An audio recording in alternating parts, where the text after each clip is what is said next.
C'est moi qui vous remercie de m'inviter. Une toute petite rectification. Bon, spécialiste pas, pas trop quand même. Je ne suis pas historien. Je suis né dans une famille du côté maternel, donc qui venait de Salonique, qui s'est installée en France en 1928, qui a vécu entre Saloniciens, bon, comme souvent les émigrés de première génération qui restent dans la communauté. Donc j'ai beaucoup entendu parler de Salonique. C'est à la fois quelque chose d'une certaine réalité et aussi du mythe, bon, une sorte de paradis perdu. Et évidemment, de ce fait, j'ai lu quelques livres sur Salonique. Donc voilà, j'ai des petites connaissances que je vais vous livrer maintenant. Alors la présence juive à Salonique remonte à très longtemps. Bon, un des premiers témoignages, mais ça devait déjà être avant, c'est la fameuse épître de l'apôtre Paul envoyée aux Thessaloniciens, donc dans les années 50, ce qui montre qu'il y avait déjà des communautés présentes dans tout le bassin méditerranéen, enfin dans tout l'Empire romain. Il faut se souvenir que alors l'épître était envoyée aux chrétiens, mais à cette époque-là, il n'y avait pas vraiment de distinction entre juifs et chrétiens. C'était des juifs tendance chrétien. Il n'y avait pas une coupure nette. Alors, ce qu'il faut savoir aussi, c'est que de ces juifs de l'époque romaine sont restés jusqu'à... Enfin, on trouve encore des traces actuellement. C'est ce qu'on appelle des romagnotes, donc petite communauté qui a continué à vivre entre eux, à avoir leurs propres particularités. Bon, certains se sont mélangés ensuite aux Juifs qui sont arrivés, on l'a parlé, d'Espagne, mais d'autres sont restés entre eux et il en existe donc encore de nos jours. Enfin, alors on a parlé déjà, Giovanna, d'ailleurs elle a presque tout raconté, donc je ne sais pas si... donc de 1492, il y a une date aussi importante, parce que tout le monde connaît 1492 pour différentes raisons, mais il y a une date qui est aussi importante et qui est beaucoup moins connue, c'est 1453. 1453, c'est la chute de Byzance et la prise de la ville par les Ottomans. À ce moment-là, la capitale de l'Empire, c'est Édirne, qu'on connaît souvent par le nom d'Andrinople. Et l'importance de cette date, déjà par rapport à l'Empire d'Orient, qui met un terme à cet empire, c'est aussi la coupure des routes vers la Chine et vers l'Inde. D'où cet effort de trouver une autre route, de contourner par le sud, par l'Afrique, l'idée étant de... On descend et puis on va remonter, ce qu'a finalement fait Vasco de Gama. Et puis, cette fameuse route de l'Ouest, donc, qui sera le départ de Christophe Colomb et cette découverte de ce qu'on n'appelle pas à l'époque l'Amérique, c'est venu beaucoup plus tard, mais les Indes occidentales. Alors voilà, on en arrive à 1492 et ce grand événement qui est l'expulsion des Juifs d'Espagne, expulsion qui n'est pas réservée qu'aux Juifs, hein, puisqu'il y avait aussi les musulmans. C'était conversion ou expulsion. C'est pas... Alors je voudrais d'abord, parce que c'est toujours pareil en histoire, quand on a une date, on croit tout connaître parce que c'est cette date. En fait, il faut la mettre un peu en perspective. D'abord, il faut parler de la présence millénaire des Juifs en Espagne. J'ai dit tout à l'heure, bon, partout où il y avait l'Empire romain et même avant les Grecs, il y avait des Juifs qui s'étaient répandus tout au long de la Méditerranée. Il faut parler aussi de la conquête arabe.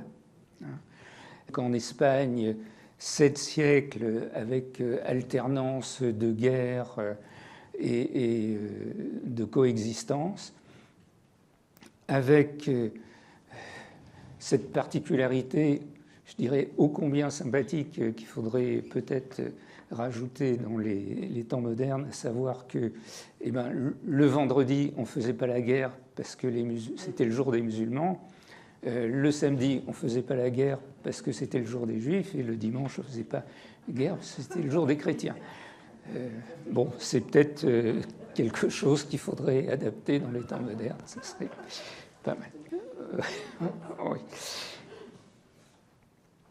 Et donc aussi une période d'échange à tous les points de vue, philosophiques, les textes, c'est-à-dire que bon, l'Espagne à ce moment-là était le pays le plus avancé. Les Arabes ont amené toute la culture grecque qui s'était un peu perdue. Ils ont ramené les mathématiques, l'algèbre, le fameux zéro qui n'était pas connu au Moyen-Âge en Occident. Et donc, un bouillonnement, on a parlé de l'âge d'or de l'Espagne des 3 religions. Bon. Je vais essayer d'être assez rapide pour laisser ensuite le temps aux questions, mais si vous voulez, on reviendra là-dessus, c'est quelque chose qui est assez important. Alors, pareil, pour l'expulsion, il faut la remettre aussi en perspective. Déjà en Espagne, depuis 1391, il y avait pas mal de conflits, de massacres de juifs, d'expulsions, mais ça se faisait ville par ville, royaume par royaume. Vous savez que avant 1492, l'Espagne n'était pas unifiée, donc il y avait différents royaumes. Donc quand il y avait des problèmes à un endroit, les Juifs, enfin ceux qui n'étaient pas massacrés, partaient un peu plus loin. Puis quand ça se calmait, ils revenaient. Enfin, c'était pas brutal comme le fut l'expulsion de 1492. Et puis aussi, il faut savoir qu'il n'y a pas eu que l'Espagne. En Angleterre, l'expulsion des Juifs date de 1290 et en France de 1394. Donc c'est vraiment un mouvement un peu général. Le plus curieux de la chose, enfin en tout cas pour moi, c'est que finalement, dans ces expulsions, au moins au départ, là où ils étaient le mieux accueillis, c'était en Italie. Bon, donc les choses ne sont jamais aussi simples qu'on peut le penser. Et d'ailleurs, quand on parlera de Salonique ensuite, souvent les grandes familles, puisque comme partout il y avait des riches et des moins riches, les grandes familles avaient un nom italien et se considéraient comme italiens. Il y a notamment une ville qui est Livourne, très, très connue, avec des départs donc, vers Salonique et aussi vers la Tunisie. Donc là, si dans d'autres séances vous avez abordé la Tunisie ou l'Italie, c'est un point assez important. Une dernière chose à savoir, toujours en étant bref, hein, bien sûr, c'est que beaucoup des Juifs expulsés d'Espagne iront dans un premier temps au Portugal. Au Portugal qui a une tolérance beaucoup plus grande, mais manque de chance, si je puis dire. en 1580, il y a la fusion, enfin un mariage entre l'infant d'Espagne et l'infant du Portugal, et il y a eu ce qu'on a appelé l'Union ibérique, qui a duré pas très très longtemps, mais en tout cas suffisamment longtemps pour que les Juifs qui s'étaient réfugiés au Portugal se voient appliquer les mêmes lois que celles de l'Espagne et donc sont obligés de partir. Un petit détail au passage, beaucoup iront dans le sud de la France, notamment Bayonne, etc. Donc on les appellera les nouveaux chrétiens, puisqu'ils n'avaient pas le droit de s'installer en tant que juifs. Et quand les choses avec la Révolution vont s'améliorer un petit peu, ces juifs du sud de la France, on les appellera les Portugais. Et notamment, donc il y a une synagogue rue Buffo, on va dire première synagogue séfarade à Paris, qu'on appellera la synagogue des Portugais. Autre, si on peut dire, petit détail, bon, vous connaissez certainement le boulevard Pereire, qui est des financiers Pereire. En fait, Pereire, c'est Pereira, donc là aussi un nom portugais. Alors, il faut aussi parler de ces fameux convertis, puisque c'était soit la conversion, soit l'expulsion, et parler de l'Inquisition. Alors, il y a une erreur qui est souvent commise, où on dit que l'Inquisition s'en prenait aux Juifs. Alors, pas du tout. C'est pas qu'elle avait beaucoup de sympathie pour les Juifs, mais c'était pas ça son problème. Son problème était pour les convertis qui continuaient à judaïser en secret. Alors, il y a un mot qui est bien connu, on les appelle les maranes. Et donc, effectivement, le phénomène marane est assez important. Ils ont continué, enfin certains en tout cas, ont continué à se marier entre eux, à avoir des pratiques évidemment secrètes. Et là, quand ils étaient dénoncés et découverts, là, ça allait très très mal. Bon, vous avez tous entendu parler des bûchers de l'Inquisition. Et donc, petit à petit, quand ils risquaient d'être découverts, eh bien, ils s'enfuyaient. Et donc, il y a eu les départs de 1492, mais il y a toujours eu d'autres, pendant très longtemps, d'autres départs qui continuaient à partir donc d'Espagne. Alors, où sont partis les Juifs expulsés d'Espagne? D'abord, bon, les chiffres. Moi, j'étais dans le courant de ma vie, enfin, j'étais économiste, mais en tant qu'économiste, j'ai enseigné les statistiques et je me suis toujours méfié des statistiques. Il paraît que Churchill avait eu cette phrase en disant il y a les petits mensonges, il y a les gros mensonges et il y a les statistiques. Bon. Alors, les chiffres qu'on cite, c'est au minimum 60 000, au maximum 200 000. Personnellement, je ne sais pas. C'est entre ces deux bornes, on va dire. Vers où ils sont partis? Eh bien, un peu dans toutes les directions. J'ai parlé du sud de la France, on va commencer par l'ouest. Parler du sud de la France. Ils sont remontés aussi jusqu'aux Flandres, Amsterdam. Bon, il y a quelqu'un qui est très connu, c'est évidemment Spinoza, considéré comme un renégat, puisqu'il a été excommunié. Mais donc, voilà, c'était pour montrer qu'il y avait tout ce flux d'immigration. Il y avait l'Amérique, le Mexique, le Brésil, l'Argentine, etc. Ensuite, l'Amérique du Nord. New York s'est appelé d'abord Nouvelle-Amsterdam.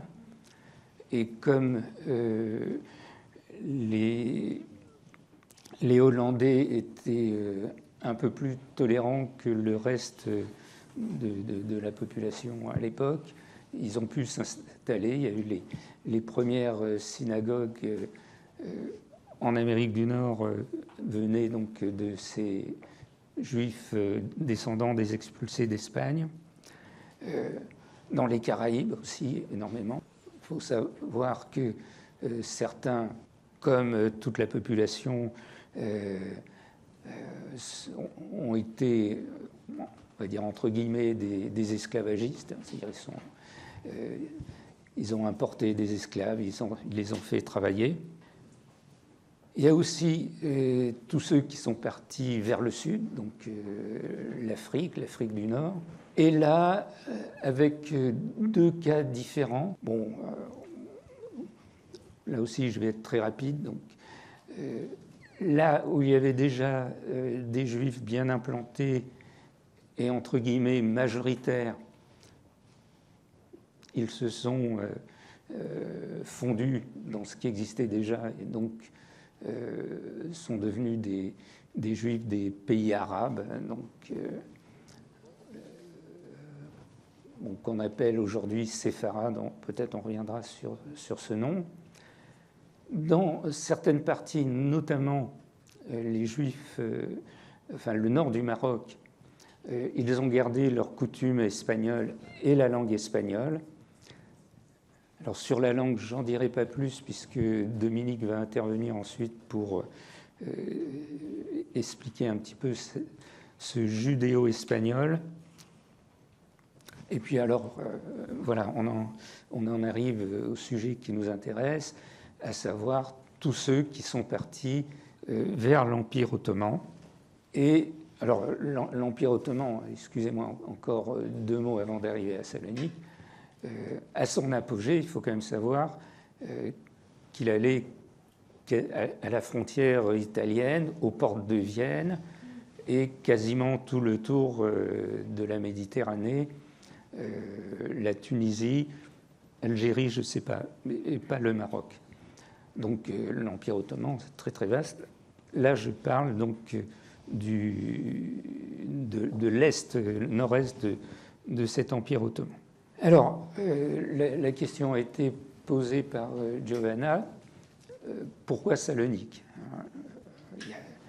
Il y en a eu un peu partout, mais Salonique a été un cas particulier, tout simplement parce que dans la guerre qui avait opposé les Ottomans aux Grecs, Salonique avait été complètement détruite. Et donc, il a fallu la repeupler. Et le sultan de l'époque, voilà, c'était Béjazet II, à qui on prête la phrase suivante. Donc là, je ne sais pas si c'est de la légende ou si c'est vrai, mais peu importe. En tout cas, c'est un indice de quelque chose qui s'est passé. Il aurait dit « Il est fou, ce roi d'Espagne, qui m'offre ses savants, ses meilleurs artisans, ses médecins, etc. » Donc, effectivement, comme j'ai dit tout à l'heure, l'Espagne était à l'époque le pays le plus avancé dans beaucoup de domaines.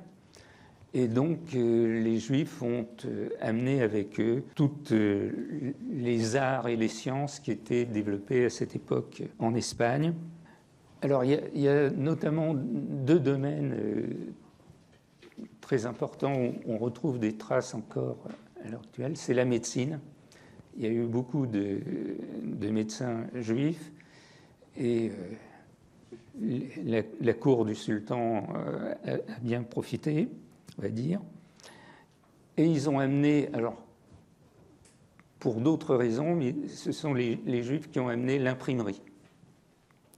Et donc les imprimeurs juifs ont été célèbres. Et voilà.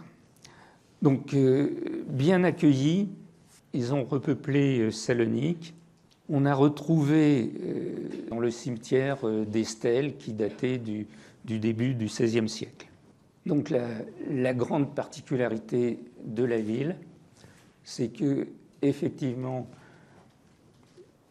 je crois que c'était la seule ville d'une certaine importance.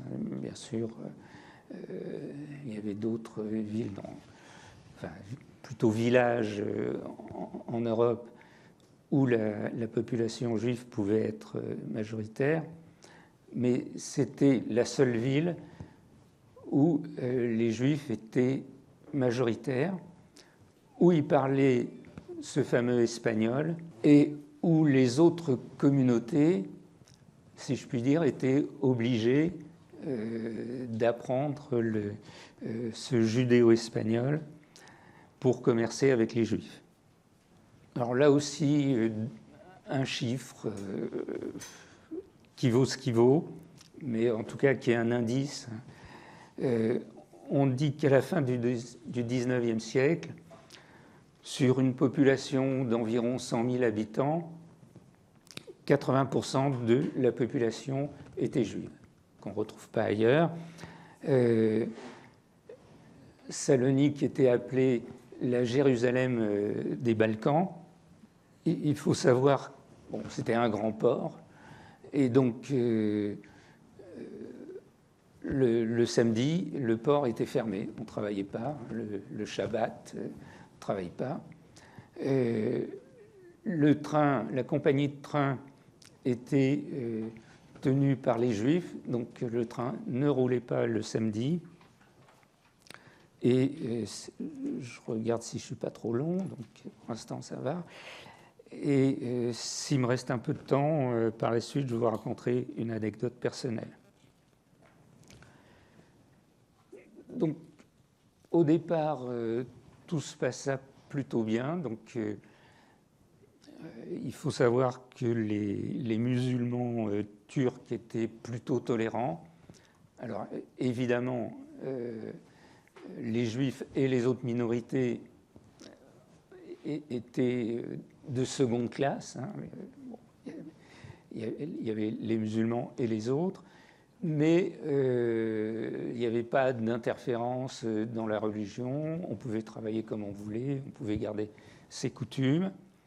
Donc, de ce point de vue-là, il n'y avait pas de problème. Une particularité aussi amusante de Salonique, il y avait 36 synagogues et chacune de ces synagogues correspondait à un lieu d'origine des Juifs d'Espagne, Aragon, etc. etc. Et petit détail qu'on peut trouver amusant, enfin, bon, dans une certaine mesure, on va dire, au XIXe siècle, il y a eu l'arrivée de Juifs d'Europe de l'Est, ce qu'on appelle les Ashkénazes.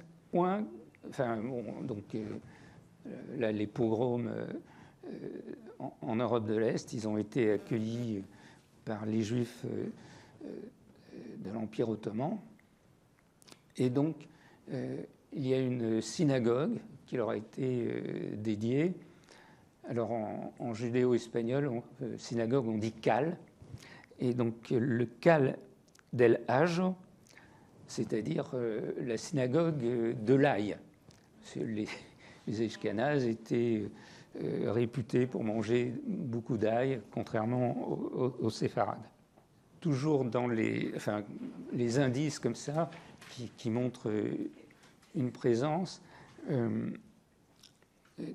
Donc, il s'est trouvé là, que récemment, avec tout un groupe, on a fait un travail sur les judéo-espagnols déportés de France et on a établi une liste des 5300 judéo-espagnols déportés de France.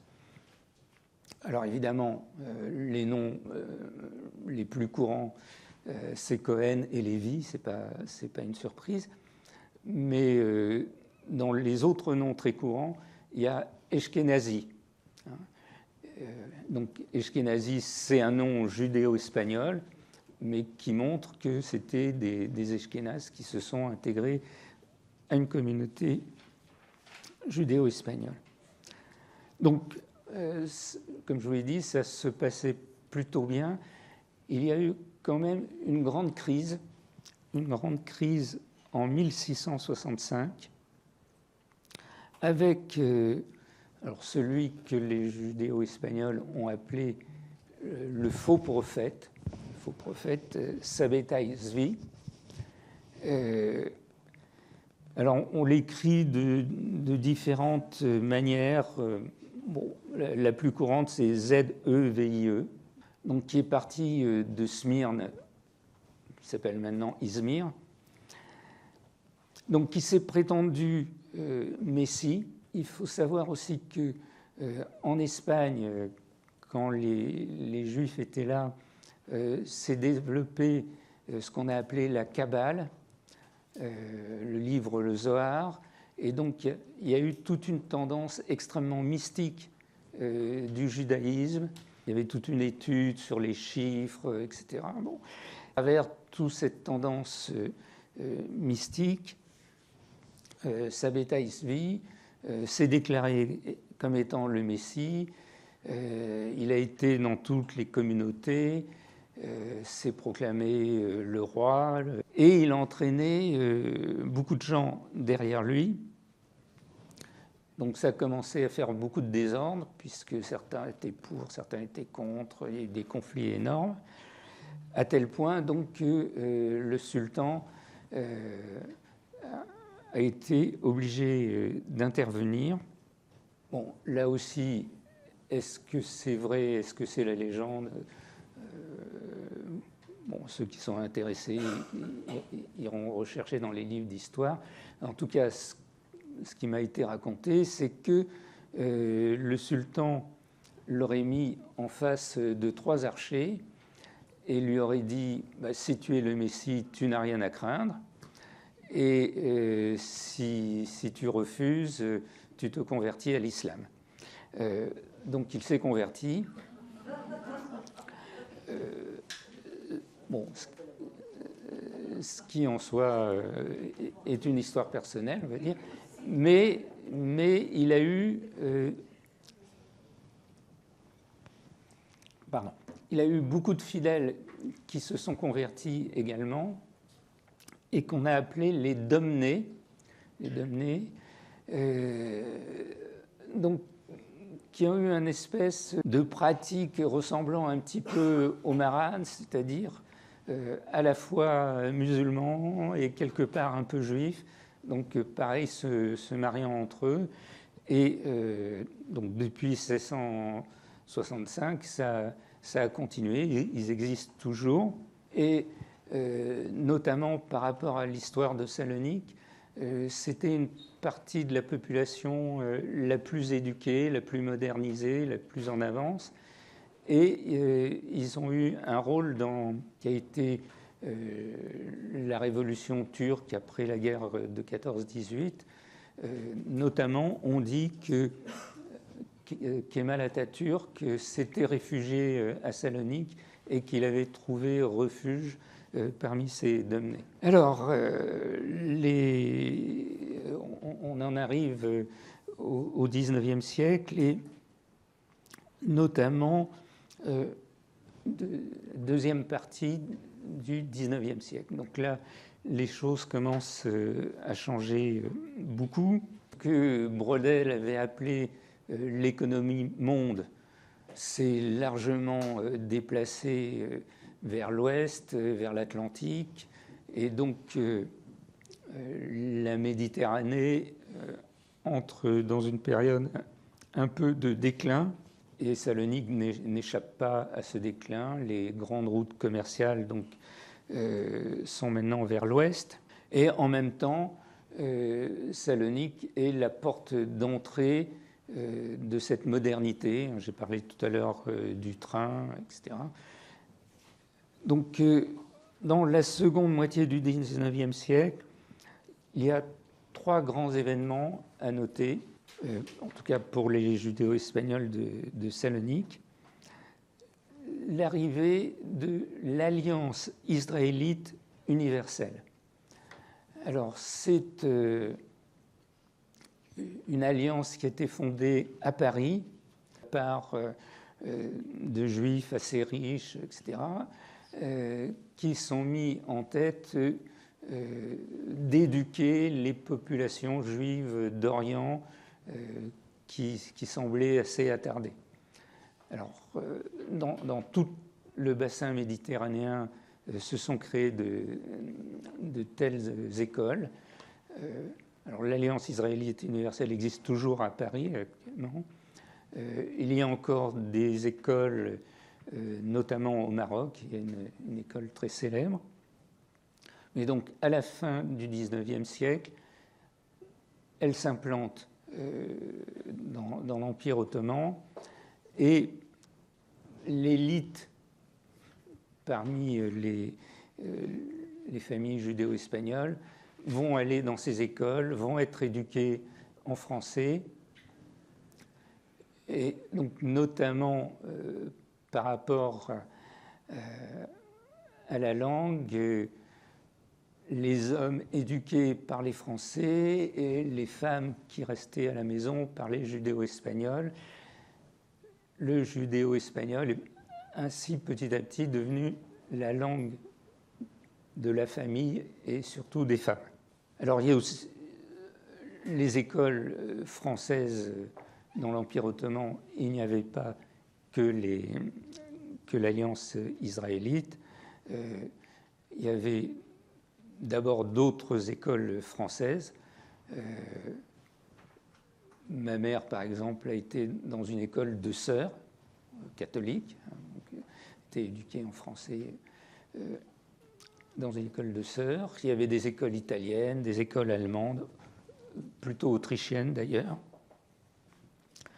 Donc voilà, la modernité rentre comme ça. Donc début de l'occidentalisation, beaucoup de livres, de journaux, soit en français, soit en judéo-espagnol, avec le fait que pendant des siècles, le judéo-espagnol s'écrivait avec des lettres hébraïques, c'est-à-dire que quand on ne connaît pas, qu'on voit un texte, on pense que c'est de l'hébreu, c'est des caractères hébraïques, et quand on connaît un peu, on s'aperçoit que c'est de l'espagnol,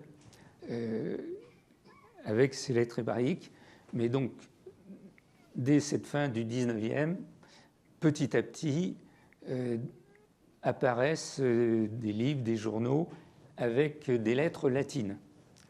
Petit à petit, donc l'écriture en caractère hébraïque se perd et on passe aux lettres latines. Dans ces signes de la modernité, si on peut dire, de plus en plus, on abandonne les prénoms hébraïques pour prendre des prénoms occidentaux. Là aussi, des petites choses personnelles. Mes tantes, il y en a une qui s'appelait Lily et l'autre Daisy. Donc, rien vraiment de judéo-espagnol ou d'hébreu là-dedans. Deuxième événement, une découverte réciproque entre les judéo-espagnols et les Espagnols. Alors, un monsieur extrêmement important, un sénateur espagnol du nom de Ángel Pulido, qui un jour descend le Danube et tombe sur des communautés qui parlent l'espagnol. Alors un espagnol un peu bizarre, encore une fois, là, Dominique expliquera ce qu'il en est. Et donc, c'est une grande découverte.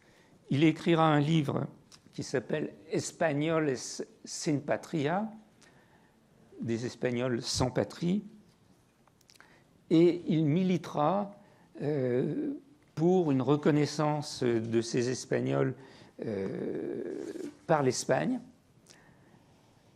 Et c'est ainsi qu'en 1924, il y a eu une loi, un décret d'Alphonse XIII, qui permettait aux judéo-espagnols, qui le souhaitaient évidemment, d'acquérir la nationalité espagnole. Alors ça a été le cas de ma famille, aussi bien paternelle que maternelle, mais qui ne se connaissaient pas à l'époque. Et donc moi je suis né de parents espagnols. Je suis même né espagnol, mais naturalisé à la naissance. Et au passage, c'est ce qui sauva la vie de mes parents pendant la guerre, puisqu'eux, ils ont été protégés par le consul d'Espagne et ils ont pu partir en Espagne d'abord et ensuite au Maroc du fait de leur nationalité espagnole. Alors d'un autre côté, donc, les judéo-espagnols rencontrent les Espagnols. Ils avaient un petit peu oublié qui ils étaient. Et alors là aussi, c'est une légende que racontait un des cousins de ma mère qui a écrit des livres sur Salonique, etc. C'est que le jour où un bateau espagnol est arrivé, la rumeur s'est répandue, tout le monde s'est précipité au port parce que la rumeur disait « il y a un curé juif ». Alors pourquoi un curé juif ? Parce que ce curé parlait espagnol et que dans la ville, le fait de parler espagnol, ça voulait dire juif. Dans ma famille, quand j'étais petit, quand j'entendais mes parents dire un tel est espagnol, ça voulait dire un tel est juif. Il y avait une identité totale entre la langue judéo-espagnole et le judaïsme. Et le troisième fait important, je vois que je suis un peu long, je vais essayer d'aller plus vite. Le déclin de l'Empire ottoman, si vous vous souvenez de vos livres d'histoire, l'homme malade de l'Europe, on l'appelait, donc déclin, et donc le début du départ vers l'Occident. Alors pas seulement des Juifs, tous les pauvres. Enfin, les pauvres partaient puisqu'ils cherchaient du travail, donc l'ouest de l'Europe ou les Amériques. Et les riches commençaient à établir, enfin, le frère aîné partait en Occident pour établir un pont, et puis si ça marchait bien, les autres suivaient. Alors il y a une histoire dont tout le monde ne connaît pas, mais en tout cas connaît le résultat. C'est la famille Carasso qui va à Barcelone et elle amène à Barcelone le yogourt. Et comme le fils de M. Carasso s'appelait Daniel, et quand le diminutif en judéo-espagnol, ça donne Danone, voilà l'origine de la marque Danone. Alors j'ai appris quelque chose très récemment, et ça intéresse bien Dominique. J'ai lu, encore une fois, je ne sais pas si c'est vrai, mais qu'en fait, le mot yogourt vient d'un mot turc qui veut dire longue vie et qui en judéo-espagnol donne vida larga.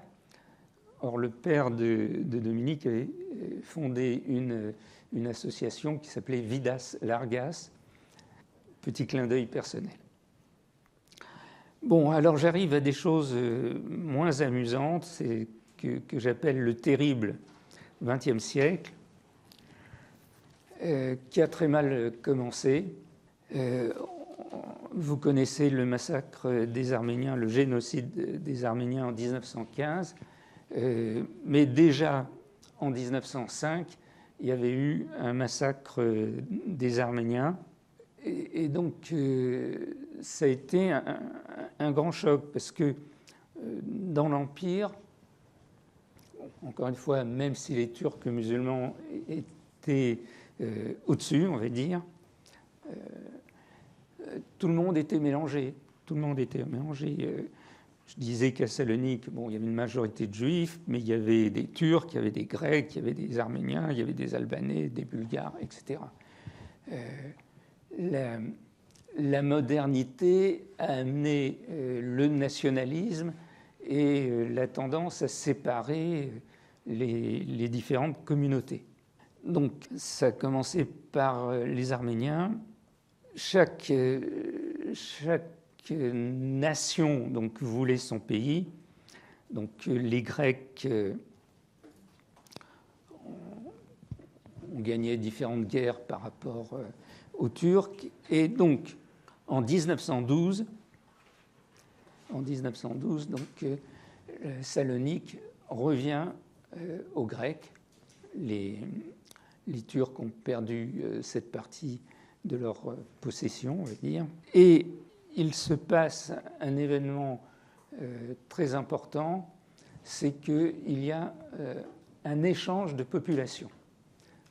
Donc les Turcs de Salonique, mais de Grèce en général, repartent dans l'Empire, et en échange, les Grecs qui étaient, enfin une partie, pas tout le monde, mais une grande partie des Grecs qui étaient dans l'Empire ottoman et notamment en Anatolie, reviennent en Grèce et principalement à Salonique. Et là, il y a un choc, si je puis dire, puisqu'ils pensent arriver dans une ville grecque où tout le monde parle grec, et ils tombent dans une ville où la majorité parle espagnol. Donc ça a été la source d'un certain nombre de conflits. Donc 1905, 1915, 1912, 1917 aussi est une date à retenir. Alors là aussi, dans les livres d'histoire, on oublie certaines choses. Une des choses qui a marqué la ville et qui a été très importante aussi par la suite, ça a été que l'armée d'Orient, l'armée française d'Orient, s'est installée à Salonique. Elle a eu la surprise, elle, de tomber sur des gens qui parlaient français, donc était plutôt contente, bien accueillie. Et ce qu'on a oublié, parce que quand vous avez par exemple le 11 novembre, des commémorations de la guerre 14-18. Juste une petite parenthèse, on parle souvent de la guerre 14-18, mais dans certains pays, notamment ce qui nous intéresse, la Grèce et la Turquie, ça a duré jusqu'en 24, il faut quand même le savoir. Et donc on parle des tranchées, on parle du front qui a été enfoncé, donc les armées alliées sont arrivées en Allemagne. Ce qu'on oublie souvent de dire, c'est que le front Est, donc où il y avait surtout les Autrichiens face aux Français, le front Est a été enfoncé, lui, bien avant le front Ouest. C'est un petit détail de l'histoire, mais parfois les détails sont importants. Donc, les Français sont installés à Salonique, et pour ceux qui aiment les cartes postales de l'époque, chez les bouquinistes, vous allez trouver des milliers et des milliers de cartes postales envoyées par les soldats français. Alors on voit un Israélite sur un âne, on voit une dame israélite dans son costume d'époque, etc. Voilà, suffit. Il n'y a pas besoin d'aller chercher très longtemps, vous en trouvez des milliers. Un autre événement va marquer cette année 1917, c'est qu'il y a eu un grand incendie. Si vous rencontrez une famille salonicienne, parlera immédiatement du grand incendie de 1917. Alors, ça n'a pas été le seul, hein. Il y a, tout au long de l'histoire, il y a eu des incendies, mais celui-là a détruit une bonne partie de la ville. Les maisons étaient en bois. La légende voudrait que ce soit une cuisinière grecque ou bulgare qui faisait frire des aubergines. Alors, l'aubergine a une grande place dans la culture judéo-espagnole et dans toute la région. Et comme il y a un vent terrible qui descend du Varna et qui va vers la ville, tout a brûlé. L'autre élément, là aussi, je ne sais pas si c'est vrai ou de la légende, on dit que l'armée française avait monopolisé les réserves d'eau. Quoi qu'il en soit, ça a été catastrophique. Donc, des centaines, des milliers de familles se retrouvent sans rien. Et ça a été plus tard aussi un des éléments de l'immigration vers l'Europe. Alors évidemment, le grand événement, ça va être les années 40. L'Italie avait déclaré la guerre à la Grèce. Et malheureusement, les Italiens ont pris une raclée. Peu de temps après, les Allemands sont venus au secours de l'Italie. Les Allemands se sont réservés la partie nord et les Italiens le sud. Alors, pour aller vite, le nord c'était Salonique et le sud c'était Athènes. Ce qui fait que pendant un certain temps, les Juifs d'Athènes ont été protégés. Bon, les relations des Italiens avec les Juifs étaient assez complexes, mais grosso modo, il n'y avait pas d'antisémitisme, il n'y avait pas de déportation des Italiens. Par exemple, en France, vous savez qu'au début, une partie de la France était envahie par les Italiens, la région de Grenoble, la Savoie, etc. Et quand des policiers français arrêtaient des Juifs, les soldats italiens venaient les délivrer. Sauf qu'un peu plus tard, vu les événements en Italie, la chute de Mussolini, etc., bon, les Allemands ont envahi toute la Grèce. Et donc, les déportations ont été terribles. Alors, évidemment, le principal, c'est les déportations des Juifs de Salonique, puisque c'est là où ils étaient les plus nombreux. Donc, quasiment 98% de la population est partie à Auschwitz. Quelques-uns, dont des membres de ma famille, toujours grâce à ce fameux passeport espagnol, si je puis dire, n'ont été déportés qu'à Bergen-Belsen, qui était un camp de concentration, mais pas un camp d'extermination.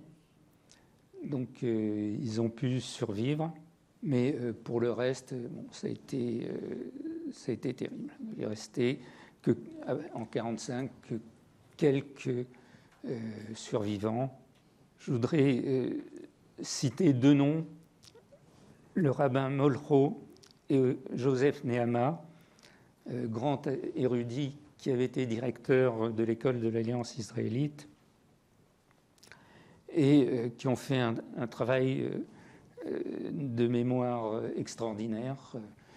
Nehama a écrit une histoire des Juifs de Salonique en 8 tomes, malheureusement un peu difficile à trouver, mais ça existe, et surtout un grand dictionnaire du judéo-espagnol, qui est plus qu'un dictionnaire, c'est une véritable encyclopédie. Alors, la dernière chose avant de passer à vos questions, j'espère que je n'ai pas été trop long, excusez-moi, il y avait beaucoup de choses.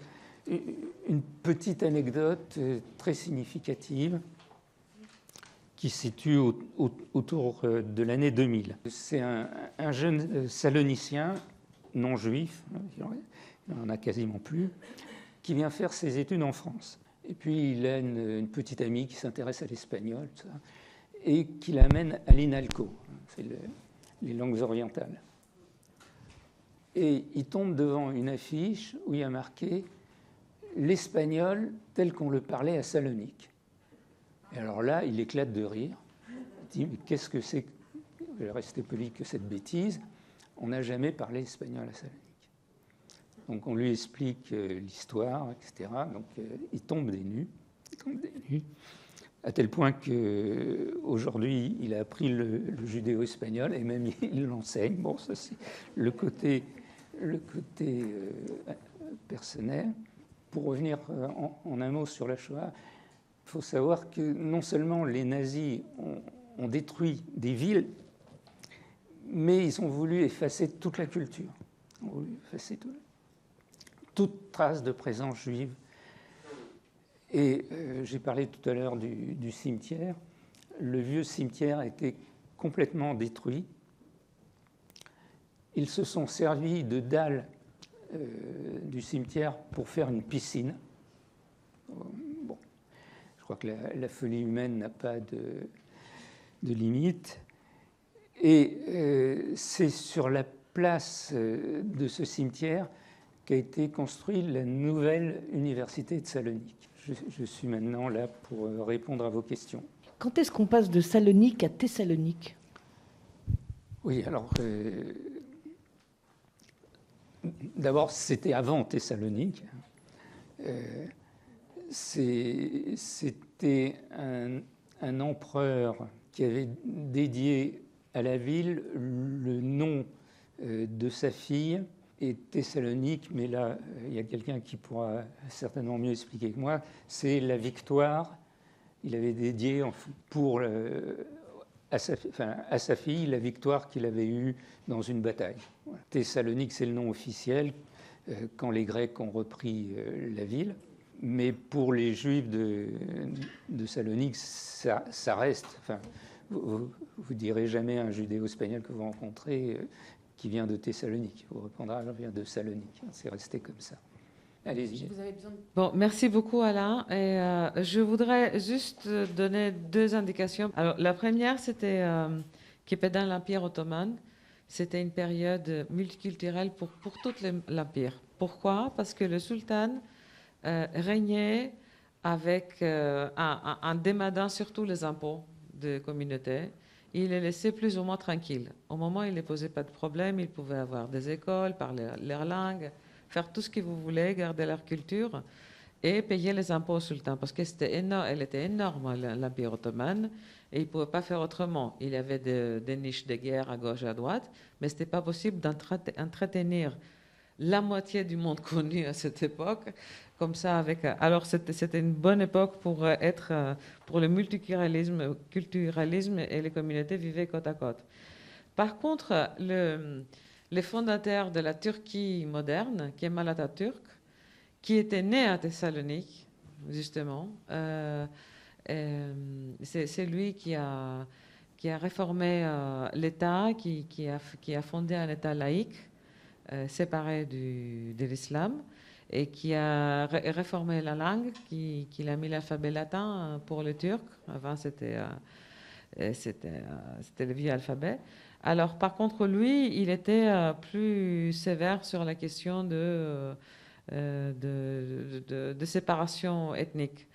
Et en 1955, c'était une des dernières fois parce qu'il n'y avait plus que les gens grecs qui habitaient à Istanbul, ont été attaqués en raison d'une, disons, attaque pas très vérifiée à la maison où Kemal Atatürk était né à Thessalonique. Donc, les petits événements à Thessalonique ont conduit à une presque entière épuration ethnique des Grecs à Istanbul en 1955. C'était juste une précision historique. Bon, Thessalonique veut dire la victoire contre la Thessalie. Alors, et ça a fait Thessaloniki un roi qui était là de l'époque ancienne, effectivement. Ah oui, c'est toi qui tiens. Je voulais juste dire, en remerciant beaucoup Alain, qu'il est très modeste. mais qu'en fait, Alain de Toledo, qui nous parle ce matin, est vraiment un des piliers de ceux qui ont permis que le judo espagnol, en France en tout cas, et au-delà, continue à vivre. Je parlerai cet après-midi du travail de mon père en matière linguistique. Mais il faut dire, par exemple, que le mémorial dont il a parlé tout à l'heure, des judéo-espagnols déportés de France, c'est Alain qui l'a coordonné. C'était un travail énorme parce que, contrairement au mémorial de Klarsfeld, ce n'est pas une liste de noms, c'est un véritable travail avec des témoignages, avec un retour sur ce qu'étaient les judéo-espagnols en France. Enfin, c'est vraiment une œuvre de très grande portée. De la même manière, on peut dire quand même que Alain et l'association dont il a la charge, Muestros Desaparecidos, est aussi pour beaucoup dans la republication du dictionnaire de Nehama dont tu parlais. Et je sais que, par exemple, mon père avait passé des dizaines d'années à rêver que ce dictionnaire soit republié, parce que c'est un instrument absolument énorme du point de vue de la connaissance de la langue et de sa survie. Donc, qui dit connaissance dit survie. Deuxièmement, je voudrais dire un mot de plus, je suis d'accord avec Valia. On a une image tout à fait déformée de l'Empire ottoman, parce que il ne faut pas rosir les choses. Il y a eu des conflits, il y a eu des problèmes avec les Juifs comme avec les autres minorités, évidemment, à travers l'histoire. Mais quand on interroge quelqu'un comme, par exemple, Jean-Christophe Attias, qui est un grand érudit du judaïsme dans le monde arabe, il a coutume de dire qu'entre ce qui s'est passé en Europe, et pas seulement la Shoah, mais les siècles de persécution, et ce qui s'est passé dans l'Empire ottoman, comme il dit, il n'y a pas photo. Et moi, j'ajoute toujours, quand on en parle dans les conférences, Auschwitz, ce n'est pas un nom arabe, Bergen-Belsen, ce n'est pas un nom arabe, Buchenwald, ce n'est pas un nom arabe, etc. etc. C'est-à-dire le niveau de persécution et de massacre qu'on a connu en Europe, il n'y a pas l'équivalent dans l'Empire ottoman. Pas parce que les dirigeants ottomans étaient particulièrement ouverts, mais parce que, comme disait Valia, ils ne pouvaient pas faire autrement. Ils dominaient un monde très divers. La seule manière, c'était d'imposer la supériorité de l'islam, et là-dessus, on ne barguinait pas. C'est-à-dire, un juif ne pouvait pas être à cheval si un musulman était à pied. Voilà, donc la tour d'une synagogue ne pouvait pas être aussi haute que la tour de la mosquée, etc. etc. Mais le revers, ou le bon côté même, de cette situation, c'est que quand on dit...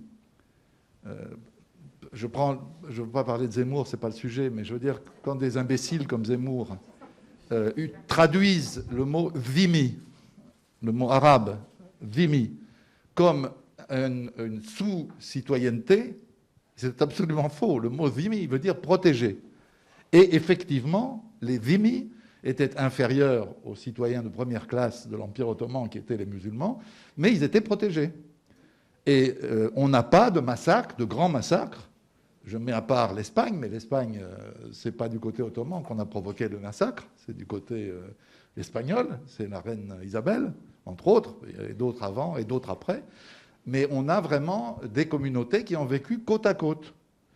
Et c'est ce qu'on appelle le système du millet ottoman. Et c'est très important parce que si on ne comprend pas le millet, on ne comprend pas la situation, par exemple, au Liban, on ne comprend pas la situation en Israël, c'est-à-dire on ne comprend pas que le monde ottoman a été un monde de coexistence de minorités inférieures aux musulmans, mais qui ont pu vivre dans leur propre tradition. Je termine juste là-dessus. Ce qui est très important à comprendre, c'est que dans l'Empire ottoman, à des exceptions près dans certains pays, chacun vivait selon sa propre loi. C'est-à-dire que les tribunaux étaient des tribunaux religieux, l'héritage se faisait selon les règles de chaque communauté, etc., etc. C'est-à-dire tout ce qui concernait la vie des individus, la vie privée des individus et ce qui passait par les structures étatiques, c'était chaque communauté qui le réglait. Alors ça a des inconvénients, évidemment, mais ça a quand même eu à travers les siècles énormément d'avantages. Merci. Non, j'ai envie de dire deux choses. Après le massacre des Arméniens, c'est difficile d'entendre ce qu'on vient d'entendre. Bon, mais ma question première était de savoir, au moment de l'indépendance de la Grèce, quelle a été la réaction ou pas de ces populations juives de cette zone. Oui, je vais revenir d'abord sur ce que vous avez dit sur les Arméniens. Moi, je suis tout à fait d'accord avec ce qu'a dit Dominique. Simplement, c'est un problème de période. Le début du XXe siècle, c'est cette notion moderne de nation qui tombe sur l'Empire ottoman, si je puis dire. Donc, ce qui était mélangé, il faut le séparer. Mais c'est importé d'ailleurs. Donc forcément, ça va avoir des conséquences terribles. Bon, la nation en Occident, ça a mis des siècles à venir. Ça c'est arrivé petit à petit, on s'y habituait, etc. Là, ça tombe d'un coup. Je vais vous donner... on a parlé de l'écriture en Turquie, donc tout d'un coup, on est passé de l'écriture ottomane aux lettres latines. Et un autre événement qui, moi, me paraît tout à fait stupéfiant, c'est que du jour au lendemain, Kemal Atatürk a décidé qu'il fallait appliquer le code civil suisse. Comme ça, toutes les lois précédentes étaient abolies et on appliquait le code civil. Moi, je trouve que c'est pas étonnant.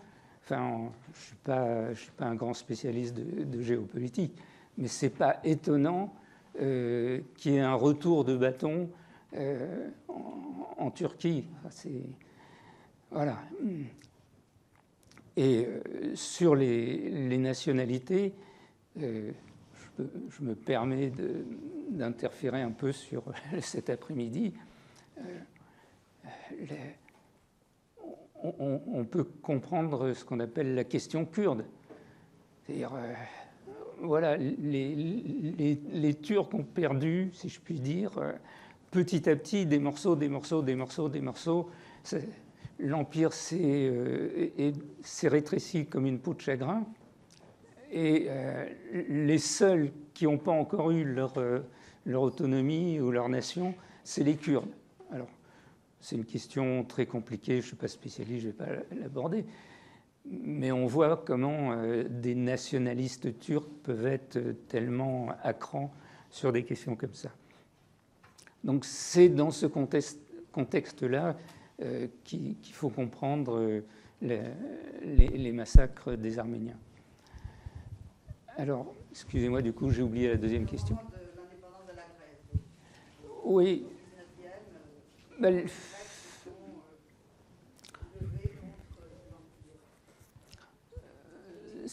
Pardon, oui.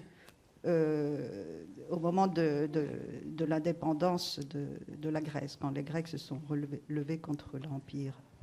Alors, c'est un mouvement un peu général, hein, encore une fois, c'est-à-dire il y a en fait des millions de gens qui quittent cette région pour aller vers l'Occident, pour aller vers les pays riches, etc. Donc c'est un tout. Donc les Juifs là-dedans ont leurs particularités. Il y a eu, entre les deux guerres, quelques incidents antisémites.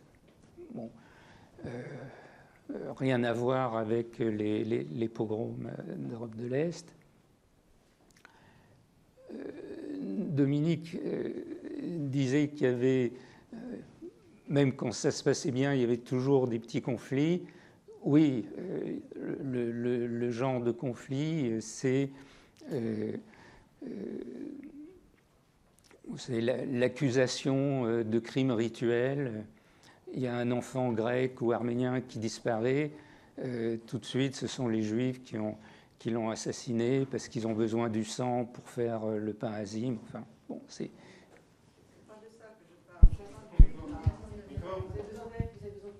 Pardon. Oui, au début du 19e siècle, Au tout début, ce mouvement d'indépendance qui s'est manifesté en Grèce, Oui. enfin dans la future Grèce, mais qui Partout. était quand même dans l'Empire ottoman. Et donc, quelle a été l'attitude des populations juives qui habitaient à cette d'accord. époque dans cette zone grecque de... Excusez-moi, je n'avais pas Oui. compris la question. Alors, là, ça appuie ce qu'a dit Dominique, c'est-à-dire que au départ, ils étaient quand même plutôt favorables aux Turcs. Et donc, il y en a un certain nombre qui ont suivi le départ des Turcs vers ce qui restait de Turquie, vers l'Empire ottoman.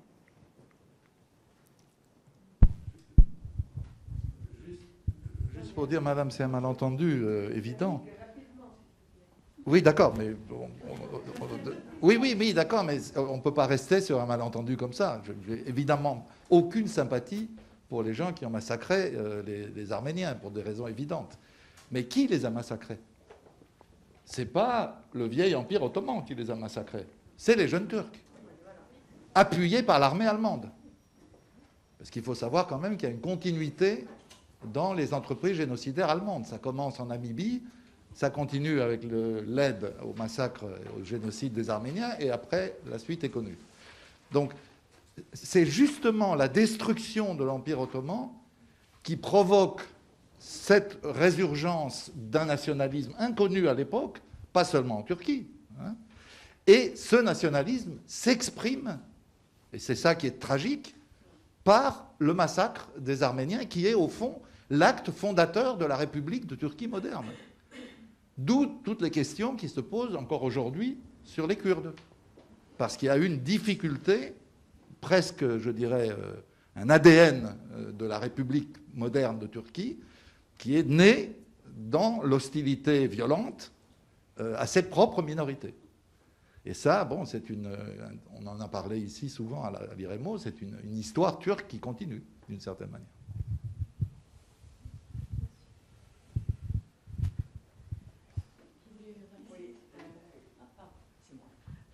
Vous avez évoqué l'année 1924, quand un certain nombre de judéo-espagnols ont pris la nationalité espagnole. Vous avez parlé de Pulido. Et comment ça s'est fait? Comment certains ont choisi la nationalité espagnole? Combien? Car ce choix, il s'est avéré plus tard qu'ils allaient être sauvés en 1944. Ils ne le savaient pas. Non. Alors, c'est là aussi, c'est quelque chose qui s'inscrit dans un mouvement plus général qu'on a appelé les capitulations. Alors, il n'y a pas que l'Espagne. Tous les pays occidentaux ont distribué des passeports. Enfin, ce n'était pas forcément des passeports, c'était des documents protégeant les Juifs.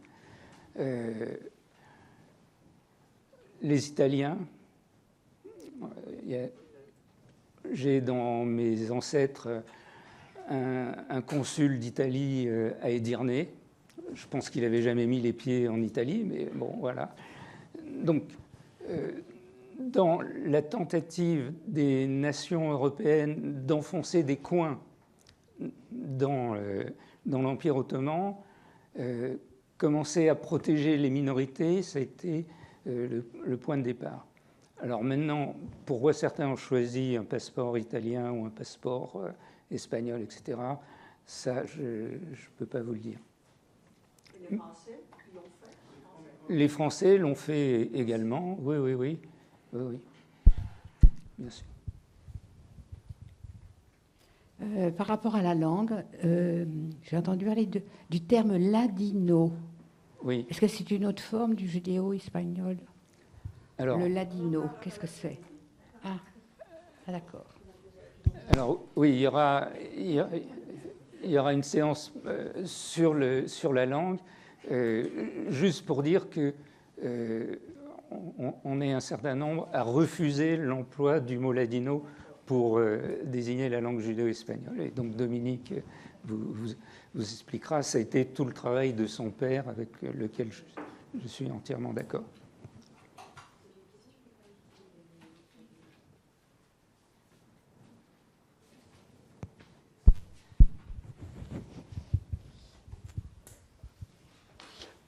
Oui, alors, je prends le micro. Non, ben... Il est incroyable. Il faut se battre dans la vie.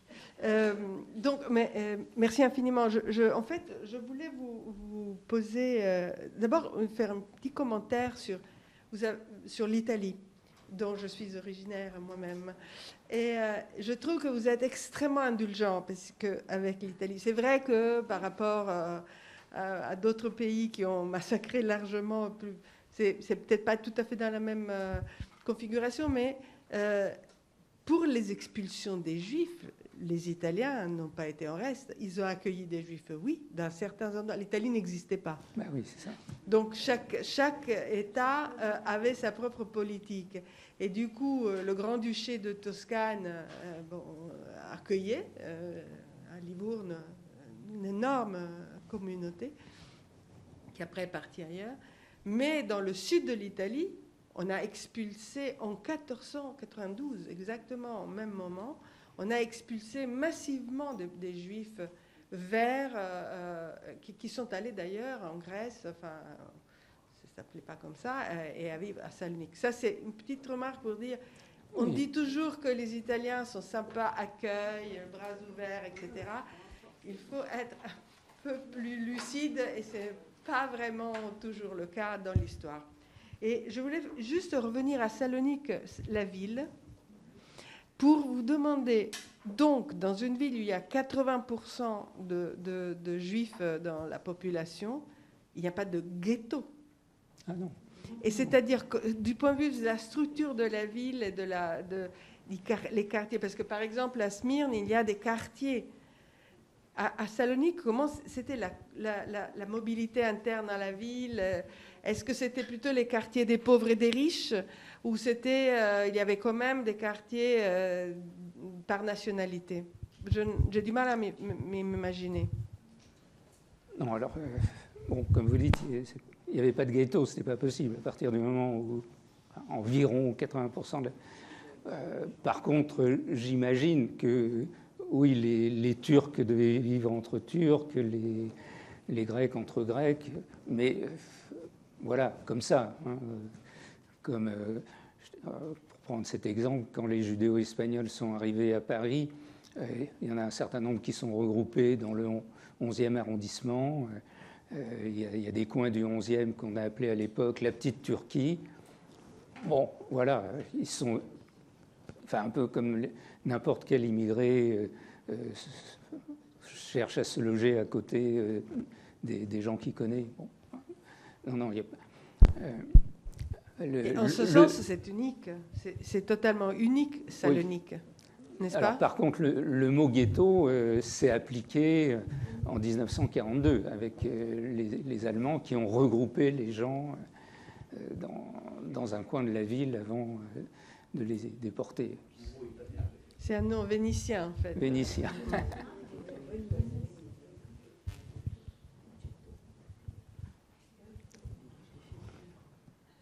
D'autres questions? Vous avez une question? Bon, si j'ai 5 minutes, enfin moins, mais je vais vous raconter la petite anecdote dont je vous ai dit que je vous raconterais si j'avais un peu de temps. Donc, avant la révolution de Kemal Atatürk, il y a eu auparavant ce qu'on a appelé la révolution des jeunes Turcs, donc qui voulaient moderniser l'Empire, etc. Donc, elle est aussi partie de Salonique. Elle est partie de Salonique. Et là, il y a eu un événement, si je puis dire, amusant. C'est que ils ont voulu prendre le train le samedi, parce que comme ils ne roulaient pas ça a été la totale surprise à Istanbul de voir arriver le train avec l'armée des jeunes Turcs. Et donc, ils ont demandé au rabbin, alors je ne sais plus comment ça s'appelle, mais enfin, il a fait un édit pour que le train puisse circuler le samedi. Et comme ça, ils ont pu renverser l'armée fidèle à l'ancien sultan. Et alors, le côté anecdotique dont je vous ai parlé, c'est que quelques années plus tard, donc le nouveau sultan moderniste, etc., est venu à Salonique pour remercier la ville de l'aide apportée et tout. Et comme cadeau, il a pris 3 enfants, un Turc, un Grec, un Juif. Vous voyez, Juif, c'était une nationalité, quoi. On peut dire. Et leur a offert à Istanbul une éducation dans le meilleur lycée, le lycée de Galatasaray. Il se trouve que le petit Juif était mon oncle. Voilà, donc c'est l'anecdote personnelle. Alors, il s'appelait Gattegno. Et lui, alors, a conservé la nationalité turque par remerciement envers les Turcs. Enfin, il était toujours très, très attaché à la Turquie. Et je dirais bien lui en a pris, car il a été arrêté pendant la guerre, donc 2 fois, envoyé 2 fois à Drancy, et 2 fois sorti par le consul de Turquie, qui ensuite, début 1944, a envoyé toute la famille qui avait le passeport espagnol, turc à Istanbul. Oui.